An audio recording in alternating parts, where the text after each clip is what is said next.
নমস্কার, আমি ডক্টর বোধিসত্ত্ব খান চলে এসেছি সহজ শেয়ার বাজারের আরেকটি নতুন এপিসোড নিয়ে। প্রিয় বন্ধুরা, আশা করি সবাই ভালো আছেন এবং সুস্থ আছেন। আজকের আমরা অসামান্য একজন মানুষের আত্মত্যাগের গল্প করব, যে মানুষটি কোম্পানির জন্যে তিনি পার্সোনাল গ্যারেন্টার হয়েছিলেন এবং সেই কোম্পানিগুলো তারা লোন শোধ করতে না পারার কারণে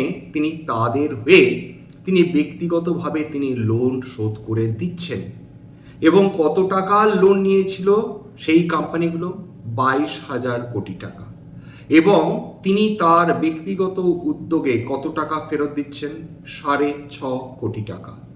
অর্থাৎ মোট ঋণ যেটা নিয়েছিল এই কোম্পানিগুলো তার 0.03% ফেরত দিচ্ছেন এই মানুষটি।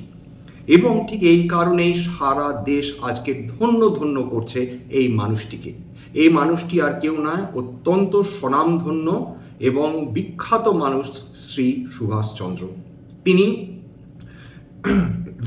যদি নাম শোনেন, জি গ্রুপের তিনি মালিক, এসএল গ্রুপের তিনি মালিক বা প্রমোটার বলা চলে। অর্থাৎ তার গ্রুপের বিভিন্ন কোম্পানি বিভিন্ন সময় বিভিন্ন consortium of banks and non banking financial companies তাদের কাছ থেকে ঋণ নিয়েছিল। সেই ঋণ এই কোম্পানিগুলো শোধ করতে পারেনি।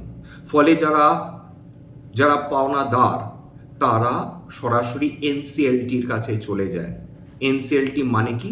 সহজ ভাষায় বুঝিয়ে বলতে গেলে এনসিএলটি এমন একটা জায়গা যেখানে বিচার করা হয় যে একটি কোম্পানি রুগ্ন নাকি একজন মানুষ, তাকে দেউলিয়া ঘোষণা করা হবে, অথবা দুটি বাদী বিবাদী পক্ষকে একসঙ্গে বসিয়ে এই সিদ্ধান্ত নেওয়া হয় যে যারা ঋণ নিয়েছিল তারা কতখানি ঋণ ফেরত দিতে পারবে এবং সেই মর্মে যারা ঋণ দিয়েছিল তারা সেইটুকু ঋণ তারা অ্যাকসেপ্ট করতে রাজি আছে কিনা। এর পাশাপাশি ভাবুন আমাদের দেশের কৃষকদের কথা। তারা কয়েক হাজার টাকা ঋণ নিয়ে শোধ না করতে পারলে তাদের ওপর এমন মানসিক নির্যাতন করা হয় যে তারা আত্মহননের পথ বেছে নেন। এক নয়, এরকম কয়েকশো ঘটনা রয়েছে গোটা ভারতবর্ষ জুড়ে। আজকের গল্প নয়, স্বাধীনতা পরবর্তী সময় থেকে এরকম হাজারে হাজারে কৃষক তারা এই শেষ পর্যন্ত নিষ্ঠুর পথ বেছে নিতে বাধ্য হয়েছেন। একজন মানুষ যিনি বহু শখ করে তার পরিবারের জন্য একটি গৃহ নির্মাণের কথা ভাবেন বা একটি গৃহ ক্রয় করার কথা ভাবেন, সেই মানুষটি যদি তার কোনো কারণে চাকরি চলে যায় বা যদি তিনি যথাযথ সময় তিনি ঋণের টাকা শোধ না করতে পারেন, তার ওপর কিন্তু অকথ্য মানসিক এমনকি বিশেষ সময় বিশেষে শারীরিক নির্যাতন করা হয়। ভাবছেন যে এরা এনসিএলটিতে যাবে? সেই দরজা প্র্যাকটিক্যালি তাদের জন্য বন্ধ। অর্থাৎ সাধারণ কৃষক, মধ্যবিত্ত, ইকোনমিক চ্যালেঞ্জড মানুষদের জন্য এনসিএলটি নয়। কাদের জন্যে এই এনসিএলটি? এই ধরনের সুভাষচন্দ্রদের মতন যারা অতি স্বনামধন্য মানুষ, যারা নিজেদের আত্মত্যাগ করার জন্য প্রস্তুত, সেই ধরনের মানুষের জন্য এনসিএলটি দরজা খুলে বসে রয়েছে। এইবার সুভাষচন্দ্র তিনি ব্যক্তিগতভাবে নিঃসন্দেহে ঋণ নেননি বটে, কিন্তু তার কোম্পানিগুলো, অর্থাৎ তিনি যে কোম্পানিগুলোর মালিকানা তার রয়েছে, সেই কোম্পানিগুলো যে ঋণ নিয়েছিল সেই 22,000 কোটি টাকা, সেইটা তারা নিজেদের অক্ষমতা প্রকাশ করে জানিয়ে দিয়েছে এই টাকা আমরা ফেরত দিতে পারবো না। এরপর এনসিএলটিতে চলে যায় গোটা ব্যাপারটা। শেষ পর্যন্ত 25শে অগস্ট এনসিএলটি অর্ডার বের করেছে। এর আগে দুটো মেম্বার এনসিএলটি কমিটি তারা কোনো সিদ্ধান্তে উপনীত হতে পারেনি। একজন বলেছিলেন যে রায় বেরোচ্ছে সেটা তার বিপক্ষে, তিনি তার বিপক্ষে, আরেকজন পক্ষে রায় দিয়েছিলেন। অর্থাৎ কত টাকা শোধ করতে পারবেন সুভাষচন্দ্র সেই ব্যাপারে একজন তিনি রাজি হননি, অর্থাৎ কত টাকা তিনি দেবেন আরেকজন রাজি হয়েছিলেন। শেষ পর্যন্ত আরেকজন থার্ড মেম্বার এসে সুভাষচন্দ্রের পক্ষে রায় দেন।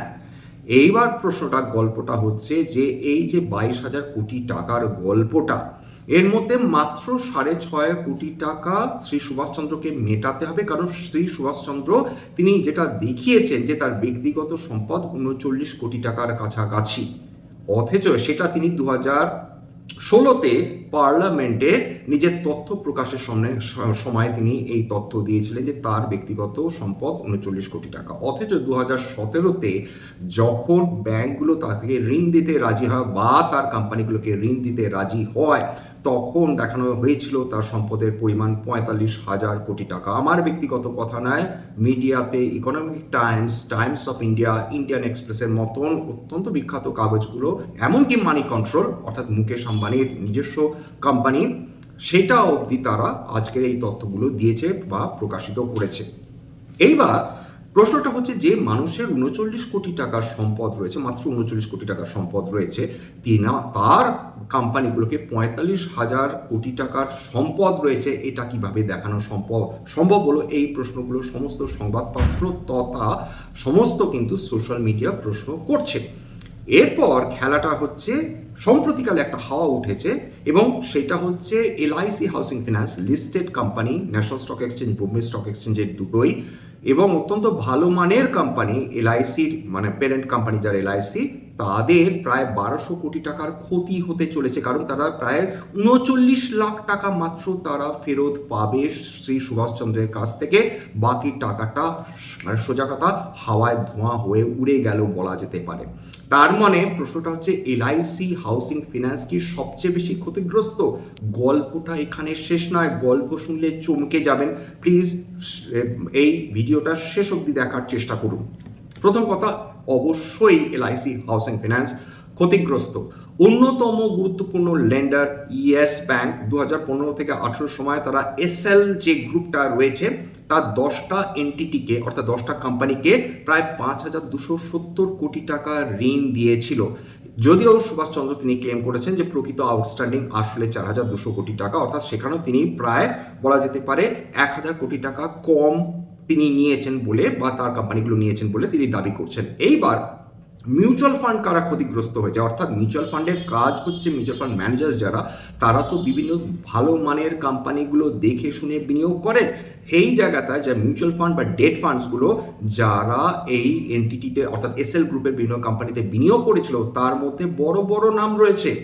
HDFC mutual fund, ICICI prudential mutual fund, Aditya Birla sun life mutual fund, Franklin Templeton, Kotak mutual fund, SBI mutual fund, এরা সবাই ক্ষতিগ্রস্ত হয়েছে, কারণ বিভিন্ন লিস্টেড কোম্পানি সুভাষচন্দ্রের তাদের দর, শেয়ার দর প্র্যাকটিক্যালি দারুণভাবে নেমে এসেছে বলা যেতে পারে। অর্থাৎ 2019-এ 4টি মিউচুয়াল ফান্ড হাউস, একটা Aditya Birla sun life, HDFC mutual fund, ICICI prudential এবং ফ্র্যাঙ্কলিন টেম্পলটন সবাই মিলে 1,735 কোটি টাকার এসএল এর ডেট এক্সপোজার ধরে রেখেছিল। অর্থাৎ এসএল যে বন্ডসগুলো বা নন কনভার্টেবল ডিবেঞ্চার্সগুলো ইস্যু করে বাজার থেকে টাকা তোলার জন্য, সেইগুলো এই 4টি কোম্পানি তারা তুলেছিল এই প্রত্যাশা থেকে যে তারা একটু বেশি পরিমাণ তারা বন্ড ইল্ড পাবে। সেই গুড়ে বালি দিয়ে দিয়েছে এসএল গ্রুপ। এছাড়া বিভিন্ন নন ব্যাংকিং ফিনান্সিয়াল কোম্পানিজগুলো রয়েছে যার থেকে বহুল পরিমাণ টাকা তুলেছিল এসএল গ্রুপ। খুব স্বাভাবিকভাবে ব্যাংক, মিউচুয়াল ফান্ডস, NBFC এর সার্বিকভাবে এক্সপোজার হাজার হাজার কোটি টাকা, আশা করি সবাই বুঝতে পারছেন। একদিকে তো বললাম যে কোন কোন ধরনের ফিনান্সিয়াল ইনস্টিটিউশনস থেকে এই এসএল গ্রুপ তারা টাকা তুলেছিল নিজেদের ফিনান্সিং করার জন্য। এবার এসএল গ্রুপের বিভিন্ন ব্যবসা, পরিকাঠামো, ইনফ্রাস্ট্রাকচার, রোড, রিনিউয়েবল এনার্জি এবং এছাড়া অন্যান্য বিজনেসগুলোর ফিন্যান্সিংয়ের ক্ষেত্রেও এসএল গ্রুপ তারা ধার করেছিল। এবং সবচেয়ে মজার ব্যাপার হচ্ছে অফশোর ফান্ডিংও তারা ফান্ডের জন্য তারা অ্যাপ্লাই করেছিল ক্রেডিট সুইসের মাধ্যমে। 2013 সালে ক্রেডিট সুইসের কাছ থেকে $62 মিলিয়ন লোন নেওয়া হয়েছিল। যদিও এই বড়ইন ইনডিরেক্ট ছিল, কিন্তু সেটা জির শেয়ারসের দ্বারা সেটা কিন্তু ব্যাকিং ছিল। তাহলে আসল সমস্যাটা কোথায়? যদি সুভাষচন্দ্র নিজে ব্যক্তিগতভাবে ঋণ না নিয়ে থাকেন, তাহলে প্রবলেমটা কোথায়? খেলাটা তো অন্য জায়গায়। এইবার খেয়াল করে দেখুন যে যখন এই এনসিএলটি ডেকে পাঠায় দুটো বিবাদমান পার্টিকে, অর্থাৎ সুভাষচন্দ্রের গ্রুপকে এবং যারা পাওনাদারকে, অর্থাৎ কনসর্টিয়াম অফ ব্যাংকস এবং আদার ফিনান্সিয়াল কোম্পানিজ, তাদেরকে যখন ডেকে পাঠায়, তার মধ্যে প্রায় 80% বেশি ভোট পড়ে সুভাষচন্দ্রের পক্ষে, অর্থাৎ সুভাষচন্দ্র মাত্র 6.5 কোটি টাকা ফেরত দেবেন এই মর্মে 80% বেশি ভোট পড়ে, বাকি 20% কাছাকাছি ভোট পড়ে সুভাষচন্দ্রের বিপক্ষে। এবং দয়া করে এটা ভেবে নেবেন না যে সেরা ব্যাংকগুলো এর পক্ষে, সুভাষচন্দ্রের পক্ষে ভোট দিয়েছে, বরঞ্চ বলা যেতে পারে সেরা ব্যাংকগুলো যারা পাওনাদার ছিল, এবং তার মধ্যে এলআইসি হাউসিং ফিনান্সও ছিল, তারা সুভাষচন্দ্রের বিরুদ্ধে ভোট দিয়েছে, বলেছে যে আমরা 6.5 কোটি টাকা মানে প্র্যাকটিক্যালি কিছুই না, আমরা এর এগেনস্টে ভোট দিয়েছি। নিয়ম হচ্ছে 75%-এর ওপর যদি ভোট পক্ষে পড়ে তাহলে সেইটা পাস হয়ে যায়, এই ক্ষেত্রে তাই ঘটেছে। এইবার প্রশ্নটা হচ্ছে কারা কারা আপনাদের এ দিয়েছে, অর্থাৎ ঋণ দিয়েছে সুভাষচন্দ্রের এই বিভিন্ন এসএল গ্রুপের কোম্পানিজগুলোকে।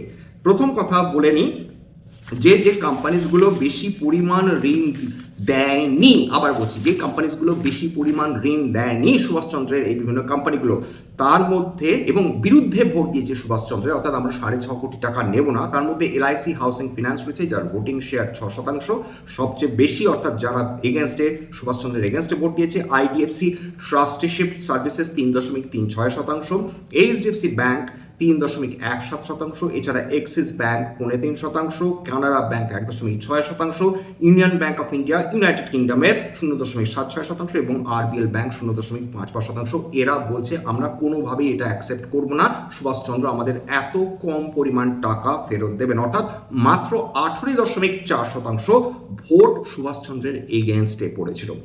চমকে যাচ্ছেন? এইবার খেলুন, এবার দেখুন খেলাটা কোথায়। এইবার কারা সুভাষচন্দ্রের পক্ষে ভোট দিয়েছে এমন 5টা কোম্পানি যাদের নাম আপনারা কোনো দিন শোনেননি, অন্তত এটা বলা যেতে পারে। আবার রিপিট করছি, সুভাষচন্দ্রের কোম্পানিগুলোকে এমন কিছু ফিনান্সিয়াল ইনস্টিটিউশনস লোন দিয়েছিল যাদের নাম হয়তো আপনারা কোনো দিনই শোনেননি। এর মধ্যে একটা রয়েছে ওয়ার্ল্ড ক্রেস্ট অ্যাডভাইজার্স, 28.49%। তার ভোটিং রাইটস, তারা সুভাষচন্দ্রের পক্ষে ভোট দিয়েছে। Lemonade capital advisors 16.85%, corporeal capital advisors 10.3%, Vina investments 4.99%, direct media distribution ventures 1.15%।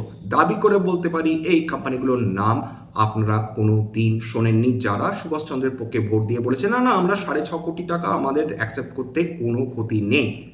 এইবার যারা সুভাষচন্দ্রের বিরুদ্ধে ভোট দিয়েছেন, অর্থাৎ Axis bank, HDFC bank, LIC housing ফিনান্সের মতো নামি দামি সুপরিচিত কোম্পানি, তাদের একটা মারাত্মক অভিযোগ সামনে চলে এসেছে।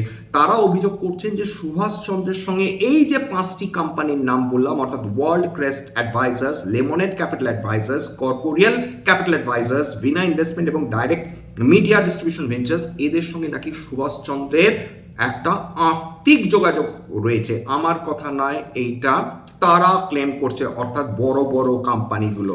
তার এই ভোটিং যে 5টা কম্বাইন্ড ভোটই 61.78%, অর্থাৎ পুরো প্ল্যান পাস হওয়ার জন্য এদের সাপোর্টের প্রয়োজন ছিল এবং ফুল সাপোর্ট এরা দিয়েছে সুভাষচন্দ্রকে, যাতে তিনি অত্যন্ত কম পরিমাণ ঋণ তিনি শোধ করতে পান বা সুযোগটা পান। এবার ওয়ার্ল্ড ক্রেস্টের ঘটনাটা আরও ইন্টারেস্টিং। তার ভোটিং রাইটস 28.49%। তার মানে যেটা দাঁড়াচ্ছে, সে যদি সুভাষচন্দ্রের পক্ষে ভোট দিয়ে থাকে তার মানে 75% থ্রেশহোল্ড ক্রস করাটা এইটা পাস করানোর জন্য কোনো ব্যাপারই ছিল না। এনসিএলটির যে ভার্ডিক্টটা সেটা পাস করবার জন্য কোনো ব্যাপারই ছিল না, এই ক্ষেত্রেও তাই ঘটেছে। এইটুকুনি বুঝতে পারা যাচ্ছে যে এই মুহূর্তে গোটা ভারতবর্ষ উদ্বেলিত হয়ে উঠেছে আনন্দে। কেন আনন্দে? তার কারণ এতদিন পর এমন একজন মানুষকে পাওয়া গেল যে মানুষটা মেহুল চোকসি বা বিজয় মালিয়াকে খুব সহজেই হারিয়ে দিতে পেরেছেন। বিজয় মালিয়া খুব রাগ হয়েছে, তিনি একদম সোশ্যাল মিডিয়ায় বলেছে এটা অত্যন্ত অন্যায় কাজ হলো, আমি হাজার হাজার কোটি টাকা শোধ করে দিয়েছি কিন্তু আমাকে যথেষ্ট পরিমাণ সম্মান দেওয়া হচ্ছে না। মেহুল চোকসি তিনি ক্যারাবিন আইল্যান্ডসে বসে আছেন সম্ভবত, যদি ভুল না করে থাকে এখনো। কবে তিনি তার উষ্মা প্রকাশ করবেন আমরা এখনো জানি না, কিন্তু এই যে অসম্ভব একজন গুণী মানুষ যাকে দেখে ভরসা হয় যে এইভাবেও ফিরে আসা যায়, সেটা কিন্তু সুভাষচন্দ্র প্রমাণ করে ছেড়ে দিলেন আজকের দিনে। এটা এখন আলটিমেটলি যেটা দাঁড়াচ্ছে যে কিছু মিডিয়ার বক্তব্য অনুযায়ী আরও 1,500 টাকা হয়তো যে লেন্ডার্স বা লেন্ডিং গ্রুপ তারা ফেরত পেলেও পেতে পারে, কিন্তু আখেরে যেটা আপাতত যে এনসিএলটি যে অর্ডারটি বেরিয়েছে তার ফলে এটা বোঝা যাচ্ছে যে ঘোলা জলে কেউ না কেউ কারা অথবা কারা তারা কিন্তু মাছ ধরতে সক্ষম হয়েছে। সুভাষচন্দ্র একদম স্পষ্টত ভাষায় বলে দিয়েছে, ভাই আমার কাছে টাকা পয়সা বেশি নেই, যেটুকু পারছি সেটুকু নিয়ে নাও, সেটুকুই আমি দিতে পারছি। অর্থাৎ অত্যন্ত মহান একজন ব্যক্তিত্ব এবং তিনি কিন্তু অত্যন্ত ইন্সপায়ারিং। এর আগে কয়েক বছর আগে তিনি কিন্তু মাঝে মাঝেই নিজের চ্যানেলে তিনি যুব যারা সম্প্রদায় যুবক যুবতী তাদের ইন্সপায়ার করার জন্য কিন্তু খুব বড় বড় কিন্তু তিনি অনুষ্ঠান তিনি পরিচালনা করতেন এবং তাদের দারুণভাবে ইন্সপায়ার করতেন। সুতরাং এই মানুষটা এমন একজন স্বনামধন্য ব্যক্তিত্ব, তিনি আবার প্রমাণ করে দেখিয়ে দিলেন যে কর্পোরেট জগতে বিভিন্ন কোম্পানিকে এমনি পতন হলেও পতন হয়ে যাবে বললেই তাকে পতন করানো সম্ভব হয় না। যদি একজন মানুষ লেগে থাকেন, যদি একজন মানুষ চান, তিনি চেষ্টা করলে সমস্ত বাধা বিপত্তি কাটিয়ে তিনি এগোতে পারেন। আজকের দিনে দাঁড়িয়ে তার জ্বলন্ত প্রমাণ কিন্তু শ্রী সুভাষচন্দ্র, এবং তিনি যেভাবে বিভিন্ন এসএল গ্রুপের কোম্পানিগুলোকে তিনি একেবারে যাকে বলে একেবারে বর্ম হয়ে দাঁড়িয়ে প্রোটেক্ট করলেন, সেটা এক কথায় অতুলনীয়। চট করে কিন্তু এই ধরনের স্বনামধন্য মানুষের কিন্তু দেখা পাওয়া যায় না। আজকের জন্য নমস্কার, সবাই ভালো থাকবেন, সুস্থ থাকবেন, শুভ সন্ধ্যা।